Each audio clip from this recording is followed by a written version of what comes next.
at this edition of a Hot Takes Live. As promised, we have Sean Percival, CMO at Iterate, with a super spicy hot take on marketing teams. Sean, welcome. Please feel free to take it away.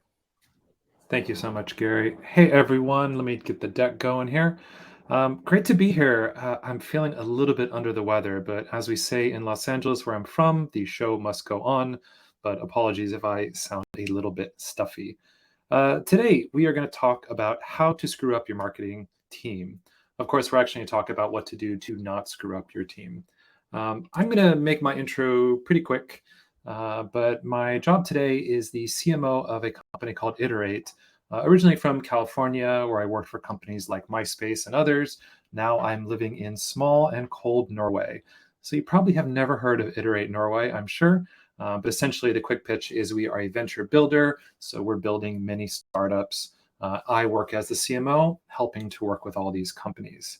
I will sort of say as well right now that a lot of what I'll talk about is for smaller teams. Although, if you're in a large organization and you can adopt some of these things, obviously you might find that you move a little bit quicker, which is, of course, more challenging to do in a big org. So, primarily a talk for small teams, startups, scale ups, whatever you want to call it.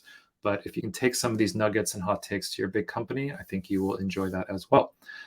Fun fact or interesting fact, yep, I once fainted while skydiving, which maybe describes how I do marketing. I jump out of the plane before I maybe really think about it too much. Thankfully, it was a tandem sky jump, so I had someone attached to me and they got us down to the ground. With that said, let's jump right into it. So first and foremost, and I can't see any of you, but maybe you're nodding your head, a lot of us marketing managers, CMOs, whatever the title is, we often start as marketers ourselves. So that can be in different areas, be it performance or brand or something else too. And then we kind of work our way up. We get more experience. And then before we know it, we're actually managing marketing people, different capacities and different titles, of course. And my view on this is, well, it kind of sucks. And why is that? Well, first and foremost, we kind of lose our edge. We develop our edge as good marketers by getting our hands dirty and doing a lot of the work and finding those little needles in a haystack to drive growth or activate our users, whatever it might be. But that gets hard when you start managing people. You're not really so much hands-on, which is kind of the next thing that also sucks about becoming a marketing manager. Instead of being hands-on, you're in all hands meetings all day. You're in constant meetings, you're in sync meetings, you're in product planning meetings, you're in one-on-one meetings. The meetings just go on and on and on and on. And of course, the bigger the company, the more meetings you have. So that takes you away from the work once again. Finally, you know what? Managing people, it's really, really hard. I don't care if you're a marketing manager or managing engineers, whatever it might be.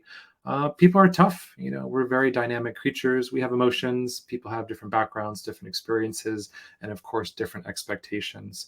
Your job as a marketing manager is to try and balance these all out, brings the ones up that are perhaps struggling a bit, and make sure everyone is communicating well, working, and of course, the main job, generating growth, revenue, whatever that might be too. But I definitely sort of relate with the fact that managing people is super hard. I would not say I am an expert on managing people, although I've made a lot of mistakes along the way, managing teams of all different sizes, from 2 people to the largest marketing team I had was about 20. That was at MySpace too. So everything in between. And I've made a few mistakes along the way. So I want to share a few things that you can do to hopefully avoid and not make those same mistakes. Now, on the topic of why managing people is hard, firstly, when you start to bring people into your team, you're going to start to deal with something that comes up all the time. And sometimes this comes from people that are not even on your marketing team, but someone will say, hey, we need a new CMS. I feel like this is the favorite thing of a new hire to say. They look at the old CMS, which is sort of a Frankenstein and some kind of old system, and they just want to replace the whole thing.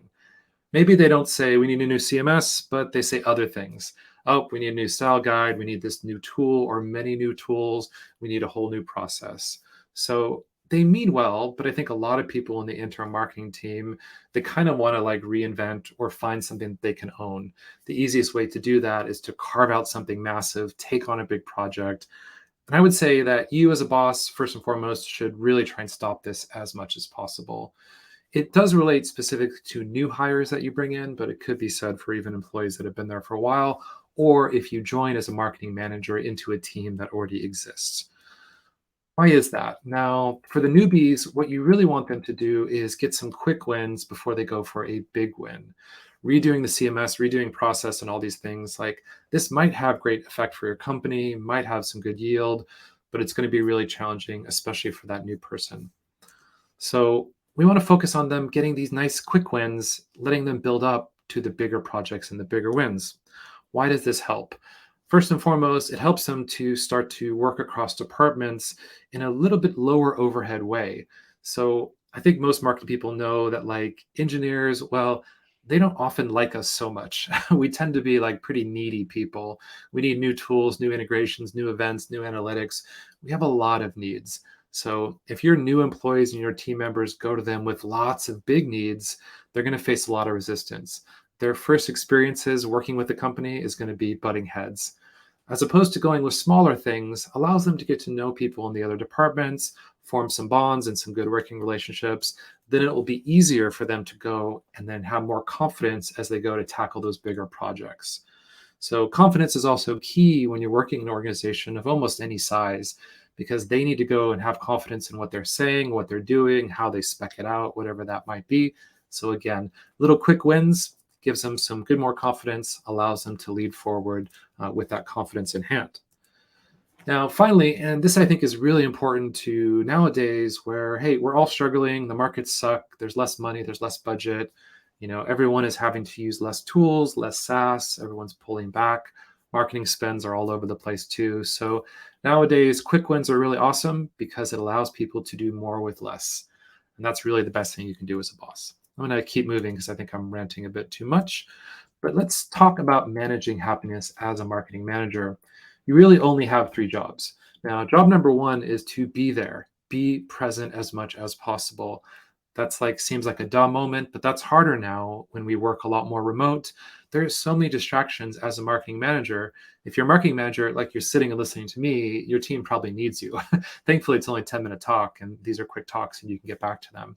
But you're going to deal with a lot of distractions, a lot of conferences. Conferences are fun. It's great to travel and drink and do all this fun stuff with other marketing people. Best thing you can do, though, is spend as much time with them as possible. Your other job is to knock down walls. That usually means bugging other people so they don't have to. Again, marketing people, we're super needy. It's your job to knock down those walls so those people can get through and do what they need to do. And finally, it's empowering them. And that means a lot of different things. Now, empowering them to make them feel like they can take a chance, they can work on something. Again, keeping it small, trying to make them validate as opposed to going big with something from the get-go. Or that might be a tool. Even though I just said, yeah, we have to limit those tools, but empowering them is a big part of it. Now, how do I track happiness to see if people are happy? I do this every single week. You can do it monthly. My job I work at now, we do it monthly, but I think week is better. There's a tool called 15.5, but you can use a Google form as well. All that really matters is you send an automated message to them. There's tons of little Slack bots that do this as well. And I just want to know, how are you feeling? 1 to 5. If your employee and team members are not saying 5, then something's wrong. I like 15.5 because I can actually chart their happiness over time and I can see when they're starting to dip. Maybe it's a few 4s and then it's a 3. Then I know I can jump on it and make sure everything's okay. But checking in a lot, super important. Make it a really low barrier. I send a survey like this. I ask them one question. Is there anything you need from me? Are you stuck on anything? That's the most important thing to me, again, so I can knock down walls and help them. So simple tracking, you can do it however you feel like it. You can use a tool or not, but it's important to do that and check in as much as possible. Now, in terms of marketing syncs, this is also something that is super important. Typically, you do a weekly sync with your whole team, and I do have a few rules for this. So one, like I don't let people say like, wouldn't it be great if, or did you see this, or we should do. This is like super dangerous in a meeting because nobody knows what to do with that idea. Do I have to do it? Do I jump on it? Is this a new thing? So I try actually to tell people, don't say that. You can come with opportunities, but you are the one that will have the accountability to do it. So be prepared. We only really care about action and action items. So I'll show you in a minute the agenda I use. It's all about action. And the final point towards that is my view, especially in startups, and if you can do this in big companies, it's great, but things happen faster than ever. Projects of any kind, development of any kind, I'm sure you've all experienced this too, that like if it doesn't happen quick, it's going to take a long, long time. So I'm always looking for weekly iterations with my team. The agenda I use is super simple. The action items are up at the top there. That's everything we talked about last week. And I notice I put names down there. So there's accountability. When someone does it, they can take it away. When they don't, though, it's stuck there. So Bob's going to feel really bad. And that item's going to stay there every week until he gets that done. Then we can take it off. I use an agenda. It's old school, but I think it really is important. I let every department speak. They can fill this in. Also, as another hot take, I think the boss, the marketing manager, should own the doc, but everyone can do it. Notice I don't use Trello or fancy tools. Google Doc is really, really super important, or really easy for everyone to use. I don't overcomplicate it. I'm running a bit over time, so I just want to kind of move on to the last screwed up thoughts. One, your team is not a family. Don't call them a family. You might be a sports team and hopefully a winning sports team, but your family is your family. Your team is not. I use the Socratic method a lot, which essentially is like therapy when I work with my marketing folks. I try not to give them too many answers unless they really need a specific answer. I help them find the answer on their own. They tell me something, I say, well, what would that mean for us? How would that change X, Y, Z? And so together we work that. I like them to find the answer on themselves. And the final hot take and screwed up thoughts too, that everybody screws up, being the boss or the team members. What's most important is that you lead with empathy, and all you have to do is screw up less the next time. And that's it for me. I have some questions if we have any. Sean, great chat. Tons of positive feedback in the in-platform chat here. So, and we actually got a couple of questions. So I'm just gonna jump into those first. And this first one seems like pretty difficult question. So, Okay. what Bring it. happens? Yeah, what happens when you are asked a complex or hard task that you need to pass on to your team? For example, it has a very short deadline. It's hard to achieve, stretch goal type of task. How can you pass the request along without being too bossy and thus ruining all the work of team building you've been doing? Yeah, even using like simple methods, like you can use Trello if you want. I know I talk trash on that, but even that doc, I try and break it down into little pieces. I know that like people will step up. It's one thing I miss working in America. People will step up if you create a clear path for them. So just showing everything that needs to be done in some kind of hierarchy and then looking for people to volunteer and collaborate and work together. So break it into pieces, really try and push them or try and elevate someone. Hey, Joe, you were really good this last time. Why don't you take this? Are you up for it? Right. Hey, Jane, remember when you did that? Do you think you could apply that here? So try and give them a layup essentially so that they join in and want to take the accountability. Yeah, I think in Thomas. general, like the general rule of thumb is like you should never be passing a hot potato, right? Without like being involved or taking some of the accountability, making sure that you're providing all the support you need for that team to be successful. If you're passing off hot potatoes, you're just setting them up to fail, right? I think. Would you agree with that? Yeah, absolute. And you don't want to walk in stressed out. Like I'm a very calm guy. I guess it's the California lifestyle. I have a deep voice. I'm never raising my voice. I'm never getting stressed out because that would just be passing that down to my team. So be cool, calm, and collective, and that's infectious. It will definitely help. Cool. And one of our attendees, Daria, actually suggested a Slack app called Moodbot to help with your kind of team happiness tracking. So for those out there looking for a solution that might work for you, Antonio, the person who asked that question, said it's all about empowerment. We agree with you, Antonio, completely. My final question is around, or I guess comment looking for a reaction. I've always agreed with your view. At work, we are not family. You may build really good relationships one-to-one with some people, but as a group, you should have this like high performing team mentality. Do you think you're seeing a shift in tech SaaS in general from kind of a more lifestyle focused management to a performance management approach, or not? Yeah, I think so. And that's been happening just I think because we have so many great tools now. If you think about marketing 10 years ago, it's like we were really struggling. We didn't have much. And the previous speaker was talking about Profitwell, which is an amazing tool. So there's all these better ways that you can actually measure and have action. And so the insights are so much easier to obtain.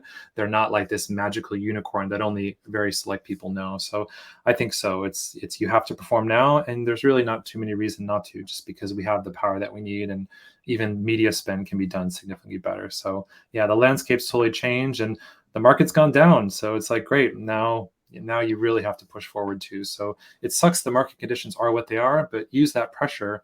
How do we make a diamond? That's from pressure. So yep, pressure's up, but that's good for you. It's your time to step up to it. Awesome. Sean, perfect timing. Spot on. Thank you so much for joining. Hot Takes Live is only successful because of speakers like you. We are appreciative. If anybody in the audience wants to reach out, is there a preferred method to do that? Yep, LinkedIn probably is the best, easiest to find. Okay, If you cool. want to send me an email, it's just me at seanpercival.com. So me at my name.com. That also works as well. Awesome. Thanks again, Sean. Thanks Guys, all. we're going to be taking a 5-minute break. We'll be joined by Paul Fairbrother in a few minutes talking about how the marketing funnel is dead. Please stay tuned. Appreciate you guys being here.